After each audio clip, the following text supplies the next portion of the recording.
65 വർഷത്തിലേറെ കാലമായി അടയ്ക്ക കർഷകർക്കും കച്ചവടക്കാർക്കും ചുമട്ടുതൊഴിലാളികൾക്കും ഒരുപോലെ തന്നെ അത്താണിയായി നിന്നിരുന്ന പഴഞ്ഞിയിലെ ഇട്ടൂപ്പ് മെമ്മോറിയൽ അടയ്ക്ക മാർക്കറ്റ് ഇന്ന് 31/3/2026 പ്രവർത്തനം അവസാനിപ്പിക്കുന്നു.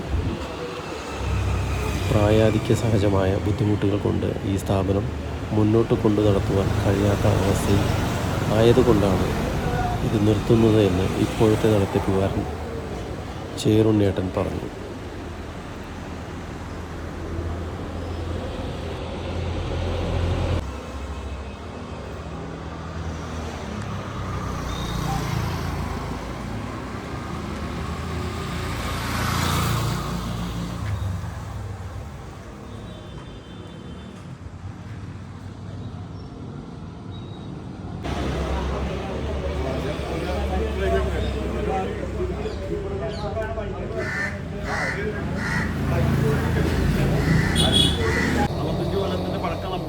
ചാലശ്ശേരി പറഞ്ഞ വയല മാർക്കറ്റല്ല, 65 കൊല്ലത്തോളം ആയിണ്ട് നമ്മുടെ മാർക്കറ്റിൽ. അന്ന് ചെറിയിട്ടൊന്നും വന്നിട്ടില്ലെങ്കിലും ഓട്ടോലാശാന്റെ മാർക്കറ്റ് എന്നുള്ള അറിയപ്പെട്ടിരുന്നത്. അങ്ങനെ കാലഘട്ടത്തിലായിരുന്നു നമ്മുടെ കച്ചവടം. ഇവിടെ 10-50 കച്ചവടക്കാർ വന്നിരുന്ന ഒരു മാർക്കറ്റാണ്.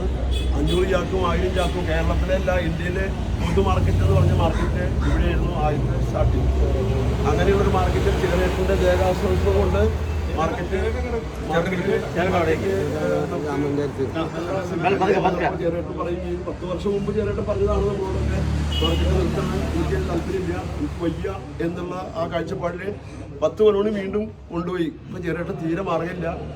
ചെറിയേട്ടൻ റെസ്റ്റെടുക്കാൻ തീരുമാനിച്ചു കഴിഞ്ഞു. ചെറിയേട്ടൻ ഇവിടെ നമുക്ക് ചെയ്തു തന്ന ഉപകാരങ്ങളൊന്നും ഒരു കാലത്തും നമുക്ക് ആർക്കും, യൂണിയൻകാർക്കായാലും കർഷകർക്കായാലും കച്ചവടക്കാർക്കായാലും ഇവിടെയുള്ള എല്ലാവർക്കും, ഈ പഞ്ചായത്തിലുള്ള എല്ലാ കർഷകരടക്കം ഇവിടെ ഈ മാർക്കറ്റിൽ ചാലശ്ശേരി ഭാഗത്ത് നിന്ന് ഇപ്പോഴും പഴഞ്ഞ മാർക്കറ്റിലേക്ക് വരിക. കാരണം വെച്ചാൽ പൈസ കിട്ടി പോവാം, കടം കൊടുത്താലും കാശ് കിട്ടും എന്നുള്ള ഉറപ്പിലാണ് ഇവിടെ പോയിരുന്നത്.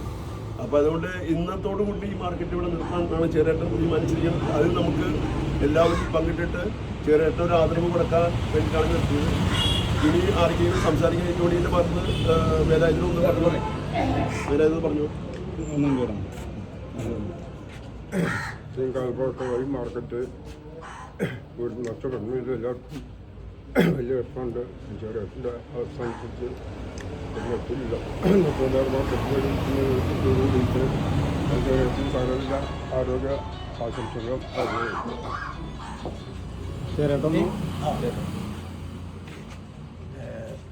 ഒരു മാർക്കറ്റ് നടത്തുക എന്ന് പറഞ്ഞാൽ വാങ്ങുന്നവരുടെയും വിൽക്കുന്നവരുടെയും ആ രാജ്യത്തിലത്തെ എല്ലാ ആളുകളുടെയും സഹകരണം ഉണ്ടെങ്കിലേ നടത്താൻ പറ്റും.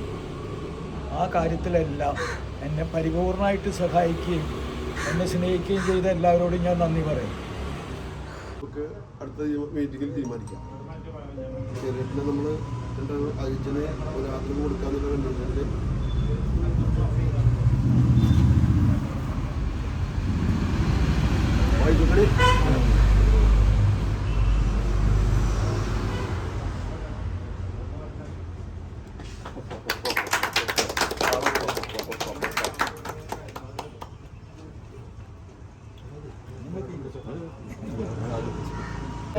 ഒരു 100, 50, ഒന്നോണി